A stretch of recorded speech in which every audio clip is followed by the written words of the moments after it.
esa sangre, hermana, no se haya derramado estérilemente.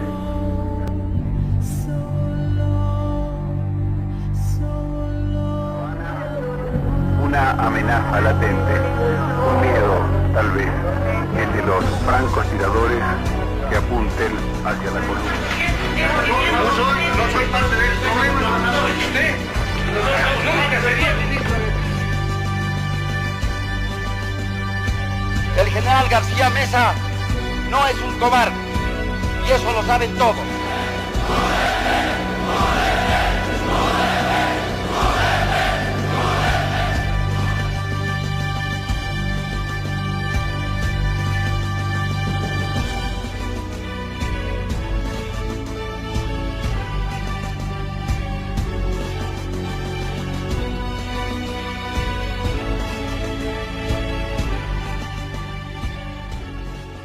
La fascinante historia del siglo XX, que tiene fases que hemos ido siguiendo a lo largo de anteriores programas, marcó en 1964 el fin de un momento que tuvo un gran protagonista, la Revolución Nacional y un partido, el Movimiento Nacionalista Revolucionario. El 4 de noviembre de ese año termina un ciclo dramáticamente. Parecía irreversible. Parecía que se terminaba una etapa que no volvería a reabrirse. Pero ¿quiénes habían sido protagonistas de ese golpe de Estado, el del 4 de noviembre del 64, que inauguraría 18 años, que se han conocido como 18 años de dictadura en nuestro país, aunque como veremos tuvieron sus más y sus menos, tuvieron sus paréntesis, el momento de elecciones, de gobiernos democráticos, incluso de civilismo a ultranza, como en el caso de Luis Adolfo Siles Salinas. Los protagonistas de ese golpe de Estado eran hijos del nacionalismo revolucionario, habían bebido de sus fuentes ideológicas y si bien representaban una corriente militar y el reagrupamiento de varios partidos políticos tradicionales, en el fondo las ideas de un Estado poderoso, del control de la economía con una planificación desde ese Estado, estaban fijas e inalteradas. El nombre de René Barrientos Ortuño surge de manera fundamental en estos años.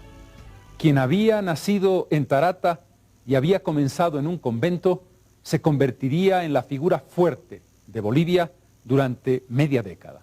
René Barrientos Ortuño, que comienza en esa pequeña, tradicional e histórica población cochabambina, una historia ciertamente fascinante.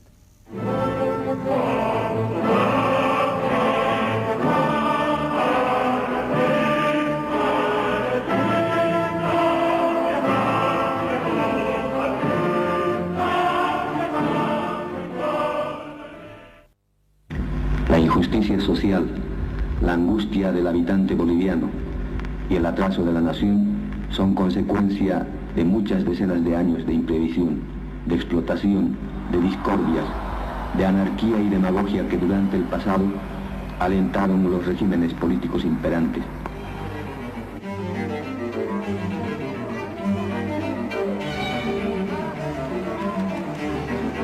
Esa voz estremeció al país durante casi 5 años.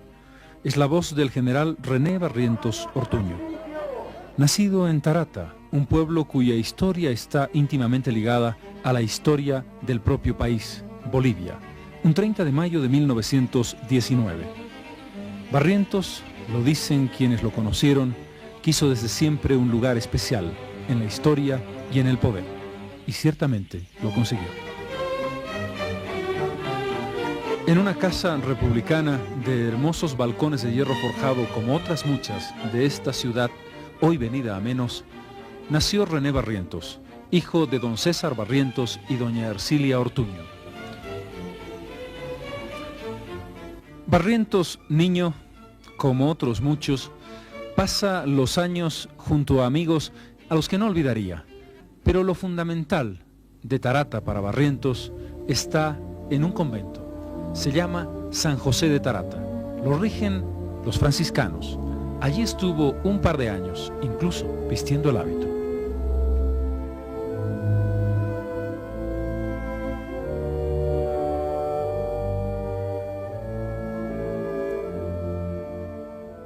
Y él queriendo ser religioso, con otros más. Pero como les dije antes, no pudo coronar eso. Vestía hábito. Vestía hábito, pero como esclavina, no como yo así, no, porque es privativo. Eran los primeros años 30, pero el destino no había escrito para René Barrientos la vida de fraile. De un momento a otro, al superior, que era un poquito malo, le dijo, Luz, para esta falta y esta, y que tú vas cada vez a tu casa, etc. Le dijo, te vas, mientras yo tocaba el armonio en este barrio, pues aquí nos despedimos. Le dije, mira, René, te va a ir bien, sigue siendo bueno, y ya tus tíos te llevarán a cualquier estudio. Yo me voy a ir al colegio militar, me dijo. El joven había trazado su camino y tenía expectativas, tenía su carácter. Él era un hombre inquieto desde su infancia. Siempre era un hombre fornido, era siempre mandón. Y cuando llegamos a la juventud, nadie le quitaba de la mente de que él iba a ser presidente. Incluso un pasaje, me acuerdo, aquí en el puente de Tarata, cuando conversábamos, me decía, no, mira, Alberto, no tenemos que quedarnos en el pueblo, dejaremos esto atrás.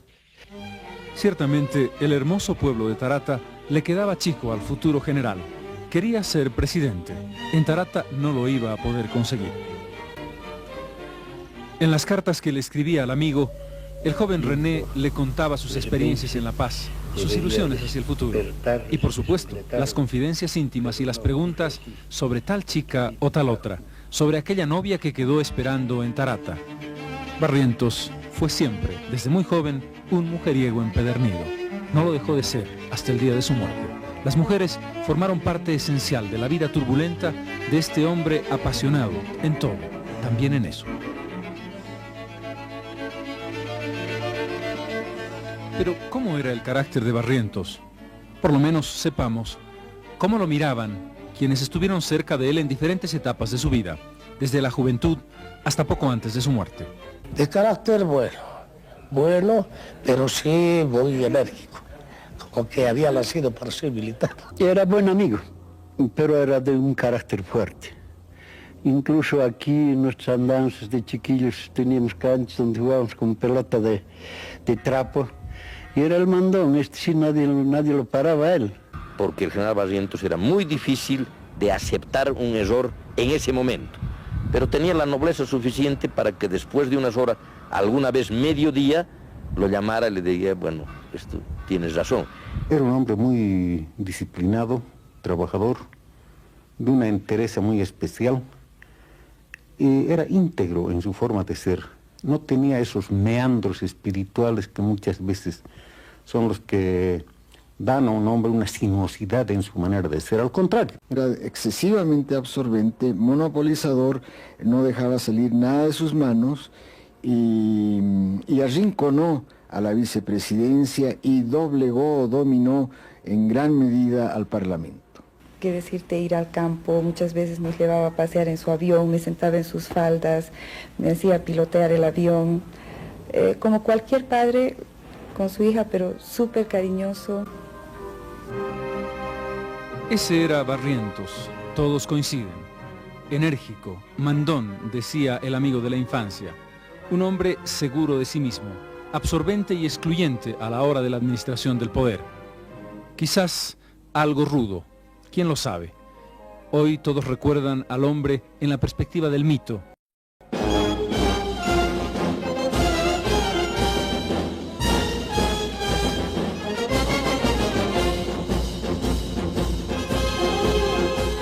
La política, esa curiosa enfermedad, llegó pronto a la mente del entonces oficial del Colegio Militar. René Barrientos se aproximó al MNR y no lo hizo en pura teoría. En 1949, enfrentado al gobierno de Mamerto Urriolagoitia, fue parte de la famosa guerra civil. Estuvo en Cochabamba, estuvo en la base aérea y eso le costó, como a otros muchos movimentistas. Era su primera aproximación con el país de verdad. Y también su primer acercamiento con un hombre fundamental para la historia de Bolivia y para su propia vida, el doctor Víctor Paz Estenssoro. Era el 15 de abril de 1952. Un avión llegó a recoger a Paz Estenssoro a Buenos Aires para llevarlo en triunfo a la ciudad de La Paz. El hombre encargado de trasladar a Paz Estenssoro se llamaba René Barrientos Ortuño, quien le iba a decir a ese capitán que llevaba admirado al presidente Paz Estenssoro que iba a darle un golpe de Estado 12 años después. Allí está, subiendo las escaleras del avión junto al presidente que estaba yendo a encontrarse con el poder. Barrientos fue movimentista de corazón y se formó en el MNR ideológicamente. Eso se vería después. Fue parte de las famosas células militares del partido, aquel baldón que cayó sobre el ejército tras la derrota del 52. Barrientos y Obando estuvieron en ese juego y se lo hicieron al MNR. Pero también construyeron, sobre todo Obando, la fortaleza interna del ejército que sería capaz de derrocar al partido que parecía invencible. Eso es lo que ocurrió precisamente en el segundo gobierno del doctor Víctor Paz Estenssoro. Entre 1960 y 1964 se preparaba la conspiración, a la vez que la corrupción, las inconsecuencias y el exceso de ambición debilitaban a un partido que había llegado con todo el poder en 1952. Para entonces, el MNR no podía existir sin el ejército. Las milicias armadas de mineros y campesinos estaban lejos. Su debilidad intrínseca le obligó al presidente Paz Estenssoro a acercarse al entonces general de aviación y comandante de la Fuerza Aérea Boliviana y por supuesto al comandante del ejército, el general Obando. Era necesidad de oxígeno. Eso permitió a Barrientos presionar, desplazar a Fortuny y convertirse en el candidato a la vicepresidencia en una reelección que fue funesta. Yo considero, y se lo dije al doctor Paz, que su reelección era indispensable, porque no había ningún hombre entre nosotros que esté a su altura. Cualquiera de nosotros estaba 500 metros más abajo. Evidentemente fue un mal consejo, aunque quizás el doctor Paz no lo necesitaba, ya había tomado su decisión. Candidato único frente a un país enquistado, con oposición incluso dentro del MNR, los tres líderes históricos en huelga de hambre contra el jefe. Con un más del 80% de los votos llega a la presidencia, pero van a ser 3 efímeros meses. El vicepresidente Barrientos está ya en plena conspiración. Y René estaba de vicepresidente. Y el doctor Víctor Paz me dice, padre, Claure, dígale pues a este su paisano que se porte bien. Y René vino ahí en el hall del palacio. Y dijo, dígale pues que se porte bien. Como quien anuncia algo futuro, ¿no? Ciro Humboldt, a la sazón ministro de Gobierno, está ya al tanto de la conspiración. Se comunica con Barrientos y este le pide 8 puntos. El más importante, la presidencia garantizada para 1968. Es el 1 de octubre. Está bien, dice Humboldt, pero hay que venir a abrazar al jefe por su cumpleaños. Barrientos no fue nunca. El ministro habla con el presidente y le dice, tenemos que ofrecerle lo mismo al general Obando. Un general va a neutralizar al otro. Paz Estenssoro me dice después de unos 10 días, ¿y qué pasó con su amigo Barrientos? Mire que no viene. Sí, le dio hasta las orejas, metido en la conspiración. Pero yo tengo la solución porque usted me paga a mí para que dé soluciones, no para encontrar los problemas. ¿Verdad? Yo considero que era mi obligación hacerlo. Todo lo que hemos ofrecido a Barrientos hay que dárselo a Obando. ¿Comprendes? Al doctor Paz le pareció no solo interesante, sino un poco maquiavélica la solución. Hay que darle a Obando, efectivamente, los 8 puntos que ha pedido Barrientos sin quitarle ni uno. Me autorizó que vaya al cuartel general de Miraflores a hablar con él. Fui, lo encontré muy contento después de lo que le dije. Él deseaba eso. Me dijo, un solo requisito quiero pedir y es que el doctor Paz Estenssoro me lo diga personalmente. Vamos a Palacio. Vinimos a Palacio. Cometí quizá un error histórico muy malo, muy importante y malo a la vez. Yo no soy discreto, nunca he sido discreto en mi vida. Bueno, pero esta vez quise ser discreto y me quedé afuera. La conversión se había producido del siguiente modo. ¿Cómo están las cosas, mi general? Bueno, están muy bien, mire, Barrientos está conspirando fuerte. Yo espero que lo haga para aplastarlo como una cucaracha. Fueron palabras de Obando. sabemos quiénes son los que están haciéndolo, tenemos la lista completa de los conspiradores militares y civiles que están metidos en esto. Pero como le digo, jefe, le habría dicho Obando, espero que se produzca el golpe para aplastarlo como una cucaracha, repitió. Ah, muy bien, general, no hay problema, hasta luego. Cuando salió me dijo, no me ha dicho nada, me dijo, no me ha dicho nada, no es posible, permiso, un momento, entro al despacho, le digo al doctor Paz, jefe, ¿qué ha pasado? ¿Usted no ha dicho nada al general? Sí, no ha dicho nada, porque no es necesario, la cosa está totalmente controlada. Bueno, ese error histórico nos condujo al 4 de noviembre.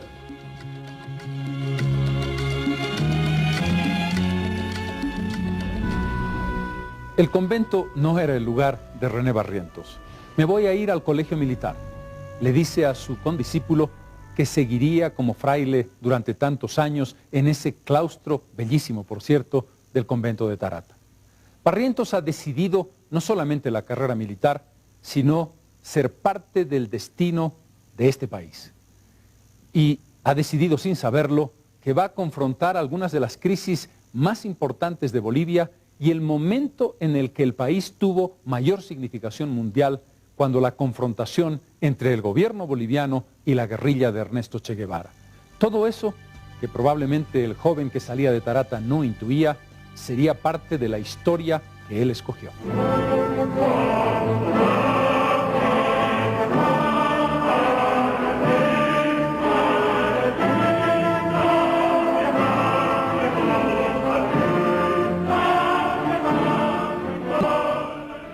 El 5 de noviembre de 1964, ante una plaza expectante, salen los dos generales. Las Fuerzas Armadas han decidido que ambos sean cabeza de la Junta Militar. Pero Barrientos es recibido con vítores y Obando con silbidos. La silbatina es tan grande que se ve claramente que hay una resistencia a quien se considera había facilitado la fuga de Paz Estenssoro. Obando renuncia una hora después. Qué curioso destino compartido el de dos hombres tan distintos, complementarios, imprescindibles, sordamente enconados uno con el otro.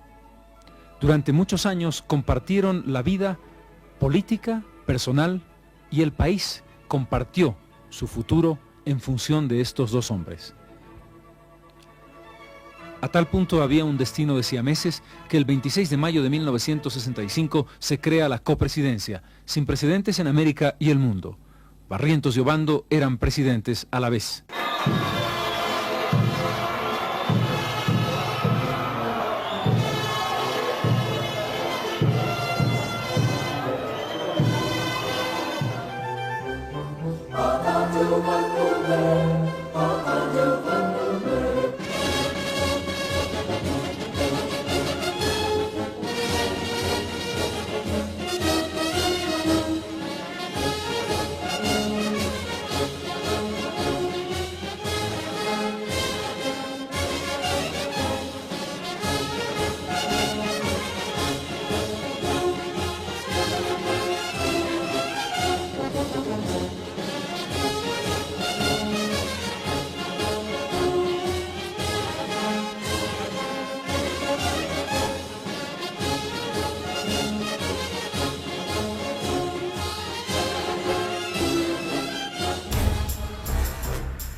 Por un lado, la fuerza del ejército y la personalidad de Obando. Por el otro, el carisma arrollador de Barrientos. El 1 de enero de 1966, Barrientos renuncia, tiene que habilitarse a la candidatura presidencial. Durante 6 meses, Obando es presidente. Luego vendría la presidencia constitucional. Finalmente la muerte, después un golpe de Estado y otra vez Obando presidente. Fue un tránsito curioso. Se conjuncionaron el hombre cerebral, sereno, frío, llamemos así, que era el general Obando, hombre estudioso por naturaleza, y el hombre audaz, impetuoso, ferviente en la vocación de servicio que él había impuesto a su pueblo. Solo así yo creo que se puede consustanciar el 4 de noviembre, en que el general Obando, que había sido el artífice de la reconstrucción de todas las Fuerzas Armadas después del 52, pero que le faltaba esa cuota, llamemos así, de ambición, ese valor propio del criollo y del hombre audaz, se conjuncionaron para llegar al 64. Era un gobierno militar, la Segunda República, el gobierno de la Restauración, como quiera llamársele. Esos ministros jóvenes que acompañaron a Barrientos y Obando terminarían muchos de ellos en cargos importantísimos en nuestra historia. Barrientos, qué duda cabe, era un hijo de la Revolución Nacional. Había bebido y aprendido su ideología. Se había formado con aquello de la nacionalización de las minas, la reforma agraria y el voto universal. Desarrollista en función de lo que eran en ese momento las corrientes en boga, no podía abandonar ni las ideas básicas del Estado poderoso y su fortalecimiento, ni aquella cuota de populismo que llevó a los movimentistas a la máxima cresta de la ola del poder, respaldado por cientos de miles de bolivianos. Mi corazón es Cochabamba, Lalita y hermosa flor, así es mi tierra. Barrientos era un hombre esencialmente carismático, y lo era sobre todo en el campo. Por eso se apoyó de modo decisivo en los campesinos. Dominaba el quechua, no podía ser de otra manera, tarateño, como si fuera su lengua materna. Y en ese idioma se dirigía a los campesinos a cuantos lugares iba, en visitas diversas por el país. Barrientos fue una fuerza absolutamente incontrastable en el campo. Nadie puede discutirle su cercanía y su amor profundo por esa tierra que quizás comprendía mejor, y lo comprendía mejor que los intelectuales de las ciudades. No estamos esclavos de explotadores y los injustos, pero tampoco estamos como extremadores, como los farsantes, como los que engañan, como los que hacen montañas de calumnias y de mentiras.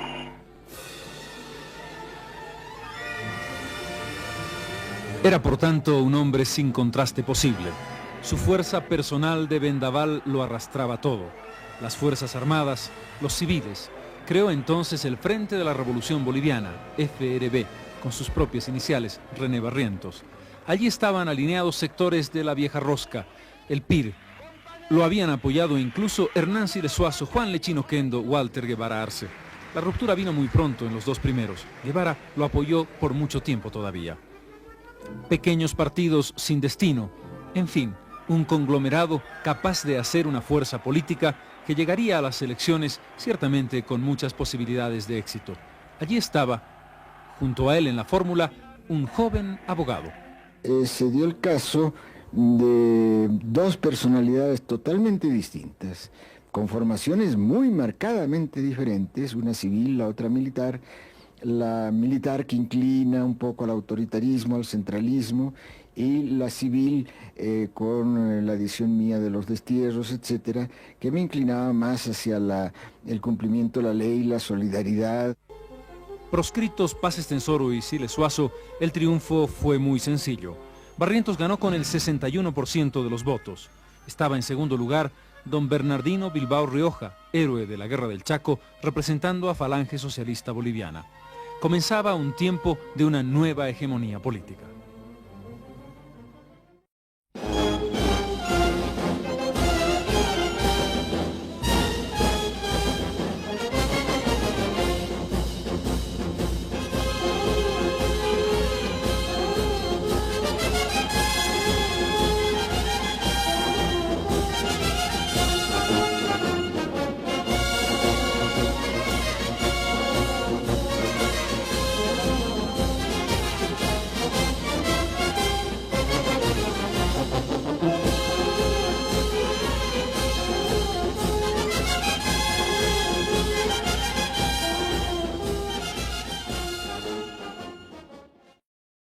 Autoritarismo, verticalismo excluyente.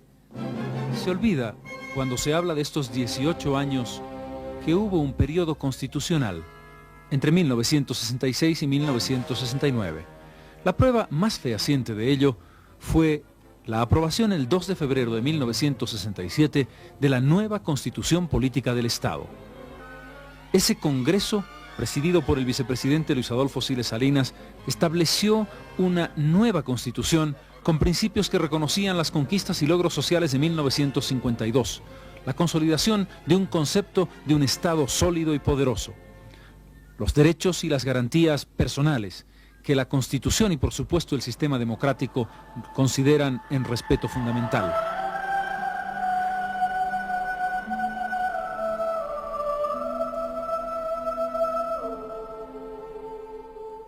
Todos aquellos elementos, la separación de los poderes y una nueva práctica que incluía elementos de filosofía política, social y económica, estaban consagrados en ese texto. Aunque, hay que decirlo, el gobierno de Barrientos no se caracterizó, Ley de Seguridad del Estado mediante, Furmod y otras actitudes, por un respeto escrupuloso a los derechos humanos, precisamente.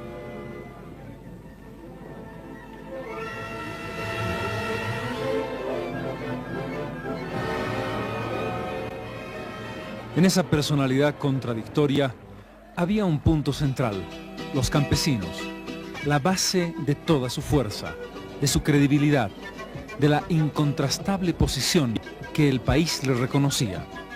Ese hombre que había descubierto un mecanismo extraordinario para unir el proceso revolucionario del 52 con la realidad predominantemente militar, el pacto militar campesino.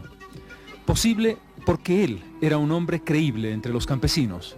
Posible porque se había heredado la fuerza política del 52, pero con un ingrediente que no tuvo el presidente Paz Estenssoro: el carisma, la fuerza personal, el dominio del idioma que le permitía, con una tutuma de chicha en la mano, el brindar, el bailar, el charlar, como quien habla con un amigo cotidiano.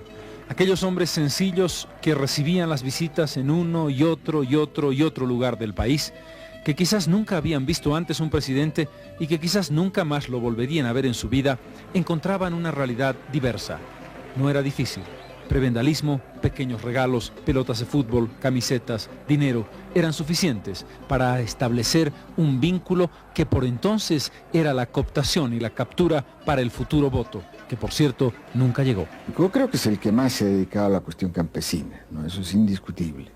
Visitó todos los rincones del país, los recorrió en su totalidad y tenía una angustia por el campesinado y vivía más con ellos que en las ciudades. Eso hizo que el campesinado se sintiera alentado por ver a gente en lugares donde no llegaba un párroco o un médico, de llegar al presidente de la República. Era un populista, la quinta esencia del populismo. ¿Quién sabe si podemos hacer algún parangón entre Belsu y Barrientos, por ejemplo? ¿Qué presidente o qué presidentes de Bolivia tuvieron su carisma? Es difícil saberlo en la distancia. Barrientos lo tuvo. En cambio, el general Barrientos no era ni nacionalista ni nada. El general Barrientos era un gualaicho de la política, que aglutinó a su alrededor a toda la reacción, a todos los que estaban descontentos de la Revolución Nacional, y que entonces se aglutinaron sin distinción de clases, sin distinción de partidos, sin distinción de creencias, bajo el impulso del imperialismo que vino aquí a encontrar en Barrientos a su mejor agente. No es para nadie un misterio que Barrientos fue un instrumento de la CIA en Bolivia. Esos duros juicios de don Augusto Céspedes nos obligan a repensar la etapa histórica. Barrientos representaba en Bolivia un cambio que se había dado en toda América Latina. Tras la muerte de Kennedy, la hegemonía del Pentágono sobre el Departamento de Estado, la doctrina de seguridad nacional cuyo eje estaba en Panamá, el miedo pánico al comunismo y en particular al éxito de la Revolución Cubana, llevaron a un trasvase de la democracia a la dictadura, de la democracia al verticalismo en nuestro continente. Y efectivamente, Estados Unidos vio en el general René Barrientos una pieza segura. Se vería muy poco después en el caso del Che Guevara. Bolivia era una pieza más en el ajedrez que el imperio poderoso del norte jugaba en su patio trasero.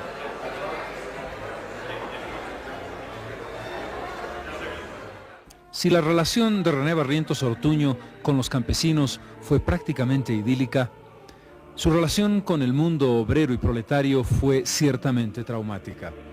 Ya en 1965, antes del gobierno constitucional, se decide la congelación de salarios, pero previamente la rebaja de los sueldos de los mineros. Fue un golpe demasiado duro. Allí viene la ruptura con Juan Lechín, un primer enfrentamiento y el exilio de varios dirigentes. Era solamente el preámbulo. Pocos años después, ya en pleno gobierno constitucional, la noche de San Juan de 1967, se produce uno de los hechos más terribles de nuestra historia moderna, la llamada Masacre de San Juan.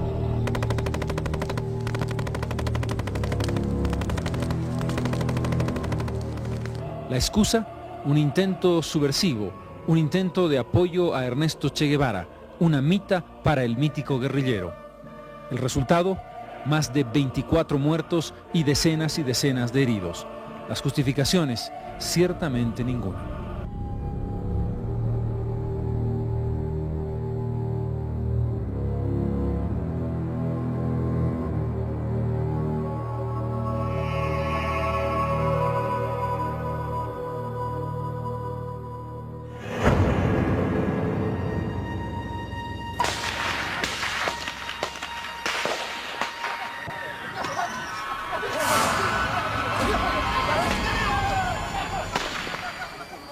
La masacre de San Juan es una cuestión más montada que evidente y que real.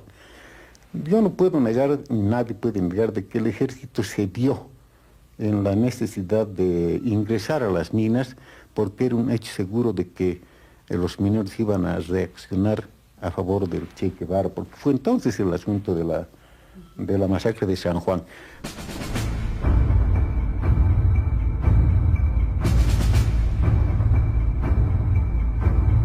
Pero la prueba de fuego del gobierno Barrientos fue sin duda la presencia de Ernesto Che Guevara en Bolivia. Nunca en nuestra historia el país había pasado a ser foco de atención mundial como en esta oportunidad. La guerrilla del Che, que se desarrolla entre 1966 y 1967, define el destino del gobierno de Barrientos y el destino de toda una generación. ¿Cuál era la postura de Bolivia ante esa presencia? Los sectores idealistas de la izquierda como un proceso de liberación. Los sectores de las Fuerzas Armadas y conservadores como una invasión. Hay que decirlo, Ernesto Guevara era un extranjero y el ejército cumplía su papel al defender la heredad nacional ante esa presencia. Pero sin duda no era una presencia cualquiera. Estaba manejada por ideales, por una visión de mundo que en ese momento intentaba establecer una nueva conciencia, un proceso de revolución, de cambio y de liberación nacional e internacional. Barrientos se enfrentó al Che Guevara con el coraje que lo caracterizaba, igual que el comandante establecía una postura de verdadero Quijote en lo que fue una aventura perdida desde el primer día. La idea cubana de exportar la revolución no funcionó. El desconocimiento de la realidad del campesinado boliviano fue parte de los errores. El haber sido descubierto el movimiento guerrillero en plena preparación marcó también el final, que sería dramático. A pesar de ello, el Che Guevara generó bajas importantes y desazón en el ejército boliviano. Tuvo que venir el apoyo norteamericano a través del entrenamiento de los Rangers. Tuvo que revertirse después de meses lo que era una ofensiva guerrillera que preocupaba al país. Pero el cerco se fue cerrando y el Che Guevara no tuvo otra opción que un combate final. Allí se le enfrentó el capitán Gary Prado Salmón. Eran los últimos momentos del Che, entre el 7 y el 9 de octubre. Precisamente el día 8 llega una decisión que se toma en la más alta cúpula del gobierno de Bolivia. La decisión se toma después de una reunión que sostienen el presidente Barrientos, el comandante en jefe, general Alfredo Bando, y el jefe del Estado Mayor General, Juan José Torres. Son los tres hombres que toman la determinación de la ejecución. Barrientos se enfrentó en esos días con el mundo entero, con Fidel Castro, por supuesto, con quien tuvo una dura polémica a propósito de esos momentos difíciles, con el presidente de Gaulle, que pedía por la vida del teórico revolucionario Regis Debray, con una opinión pública mundial sensibilizada por la izquierda que estaba en ese momento en plena subida.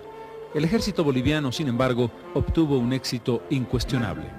Por un lado quedan los ideales enterrados junto a ese condottiero del siglo XX, como se autocualificaba Ernesto Che Guevara. Por el otro, quienes defendían por una parte una constitucionalidad formalmente existente y la soberanía nacional en el sentido clásico de la interpretación del término.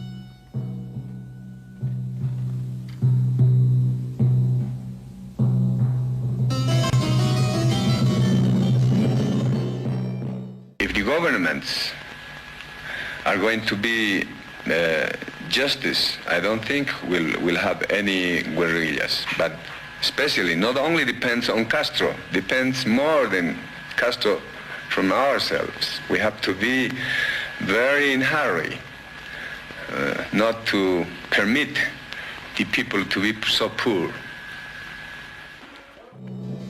El gobierno de René Barrientos Ortuño reflejaba el desarrollismo de los años 60, reflejaba la creencia de que había que crecer y crecer fuertemente, que no importaba el costo social de ese crecimiento.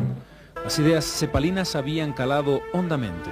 Se hicieron progresos en el campo de la construcción, el boom de la propiedad horizontal, obras de infraestructura como la represa de Corani, por ejemplo, los caminos de penetración 1 y 4, elementos que mostraban una nación que estaba creciendo, sin duda, con un nivel de endeudamiento para entonces todavía pequeño, pero sobre la base firme de que era imposible el crecimiento económico sin inversión externa y una liberalización en la ley de inversiones.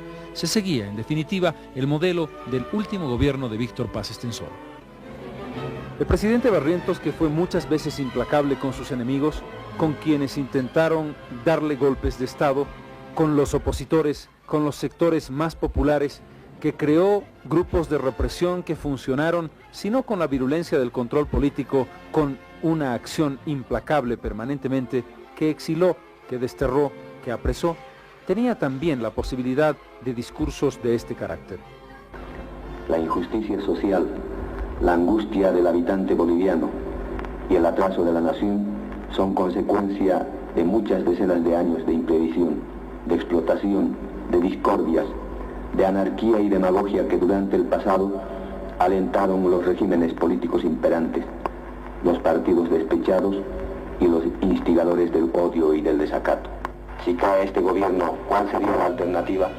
La cruel rosca, la misma que dominaba por el terror hasta el 4 de noviembre, otro peor como el castrista que eliminaría la libertad de culto y las otras libertades en un paredón, en las mazmorras o en el exilio de masas. Este gobierno cree en el bien, profesa la democracia, pero cree que sin orden, sin paz y tranquilidad, sin capital financiero y tecnológico, no podrán haber condiciones para la verdadera y duradera paz social.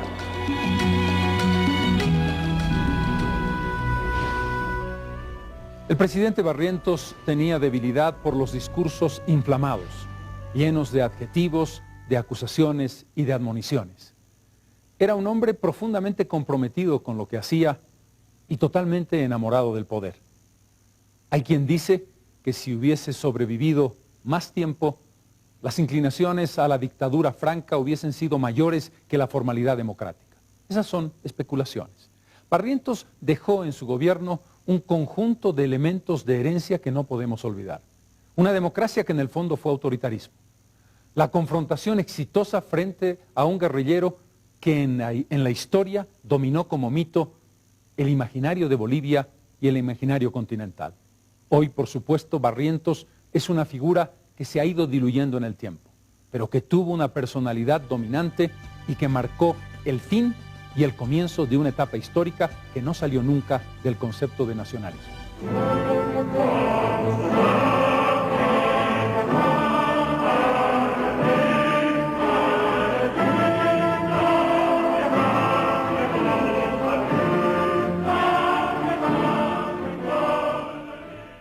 René Barrientos era un hombre valiente, temerario en realidad. Amaba volar, amaba los aviones y la posibilidad de ir ligero de un lado para otro. Nunca pudo dejar de ser un piloto, nunca pudo dejar de viajar de un confín a otro del país. Allí lo encontraría la muerte. La había desafiado tantas veces, desafiando a los mineros con una dinamita en la mano, o a los periodistas diciéndoles, escojan qué paracaídas quieren, para lanzarse precisamente con uno de los paracaídas en los que había caído muerto un recluta. Así era ese hombre.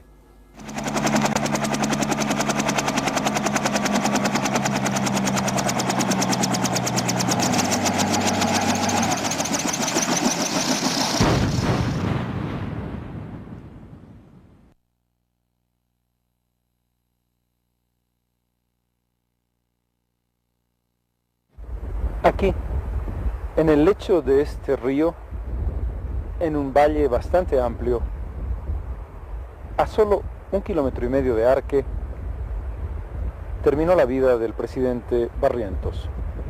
Su helicóptero partió del lecho del río y se estrelló 200 metros arriba contra un cable, cayendo a tierra e incendiándose. Pereció el presidente y sus 2 acompañantes. Como único testimonio, esta cruz de metal, que está hecha sobre la base de las rieles del tren muy próximo, que está oxidada. Originalmente tenía un color blanco. No hay una sola flor, no hay una sola leyenda ni una placa que recuerde ni al personaje ni al acontecimiento.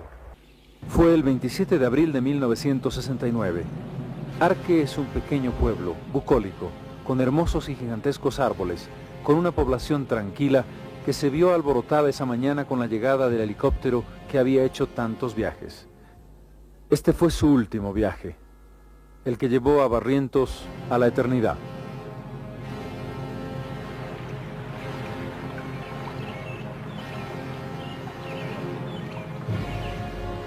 Arque, como otras muchas fechas en la historia de Bolivia, ha dejado muchas preguntas sin responder.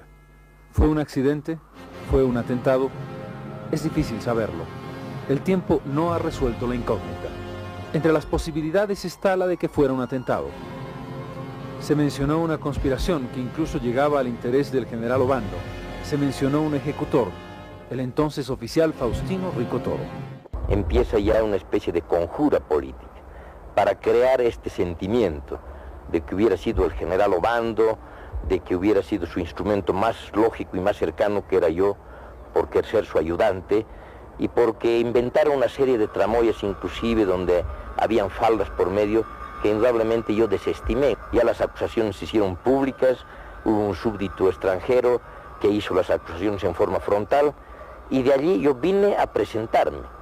Suerte que tengo es que la gente que va hasta aquel lugar, que creo que ustedes lo han hecho, se podrá dar cuenta que de aquí a allá, en aquella época eran mínimo 8 horas. Una persona que hubiera ido a hacer un atentado tendría que haber ido con un día de anticipación y estar un día después, lo mínimo, si tomaba todas las precauciones. Vinieron posteriormente algunas agencias de seguros personales del general Barrientos y de seguros de la nave, y demostraron fehacientemente de que se trataba de un accidente, e inclusive 2 años más tarde se hicieron una exhumación donde el propio suegro del general Barrientos, un galeno muy afamado de Cochabamba, estuvo y presenció, porque ya corrieron las versiones de que había sido derribado y que estaba con heridas de bala. Allá constataron que absolutamente no había ninguna lesión de bala ni ningún vestigio de que hubiera habido un atentado. La noticia de la muerte del presidente corrió como reguero de pólvora en el país. Llegó muy pronto a La Paz. El hombre fuerte del gobierno estaba en los Estados Unidos. Nadie sabía qué hacer. En la confusión, sin embargo, primó el sentido de la sucesión constitucional. Y estaba cerradas las puertas del palacio, había guardia y había orden de no dejarme pasar. Pero había mucha gente en la plaza que empezó a presionar para mi ingreso, y finalmente el jefe que estaba al mando del palacio seguramente se comunicó con Miraflores y le dieron instrucciones para que me dejaran pasar, y pasé. Y allí ya me tomaron el juramento, pronuncié unas primeras palabras y así asumí el mando. Le tomó el juramento el que era presidente del Senado en ese entonces, Manfredo Kempf, el padre de este Manfredo, ¿no? Y se posesionó. Luego se reunió con el mismo gabinete que tenía Barrientos, y tuvieron una sesión de emergencia, y todos los ministros le decían: doctor Siles, usted tiene que dictar estado de sitio, puede ocurrir algo muy grave. Y él dijo: ¿por qué? Yo soy pacifista, yo soy boliviano, soy presidente de todos los bolivianos, ¿a quién le va a venir el estado de sitio? No era adecuado.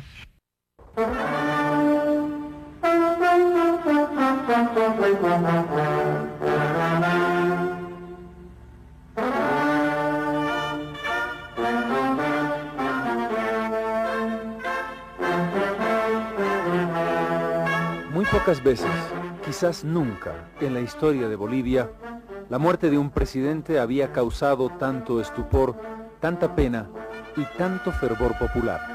Nadie puede negar, ni aquel que denoste más la figura de René Barrientos, que las multitudes que se volcaron a recibir el féretro, primero en La Paz y después en Cochabamba, no se habían visto por años en el entierro de un primer mandatario. Barrientos despertaba pasiones, las despertó también en el día de su entierro. El silencio de quienes nunca lo quisieron, el llanto, la desesperación, la soledad de quienes verdadera y genuinamente lo amaron. Barrientos, hombre de pasiones, fue también un hombre que había dejado como testimonio en su vida personal el amor y el desamor. Carmen Porro primero, en su juventud. Marta Cuéllar después. Rosmery Galindo, amores prácticamente simultáneos. Katia Rivas, que dice públicamente después de la muerte que era también parte de su vida.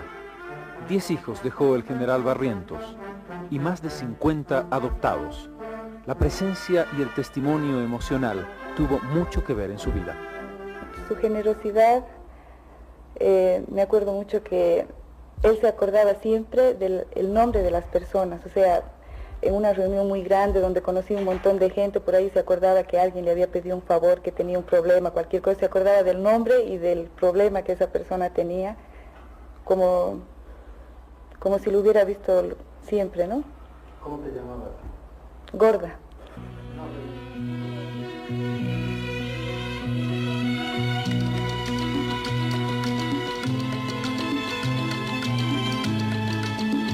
Tantos años después de su muerte, en el cementerio de Cochabamba, nada más entrar, una de las primeras tumbas. Allí está, con un busto, un frondoso árbol detrás y lo que nunca falta, decenas y decenas de ramos de flores. Todos los días, anónimos bolivianos van dejando su ramo como testimonio de homenaje al general René Barrientos Ortuño. Siempre flores frescas, decenas y decenas de flores.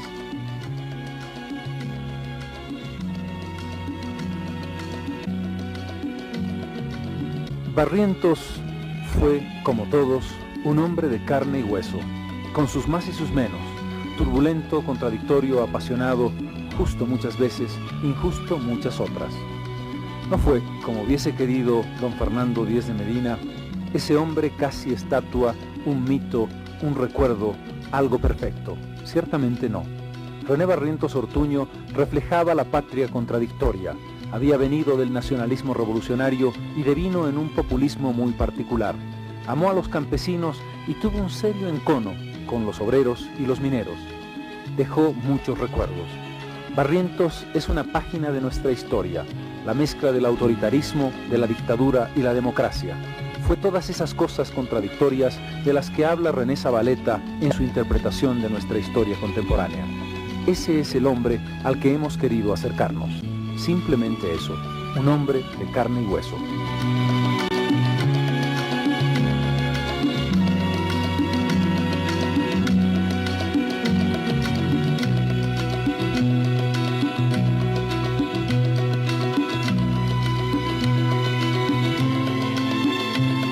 Necesitamos hombres verticales, hombres tenaces, hombres honestos y limpios. Ellos son los que van a edificar la verdadera paz.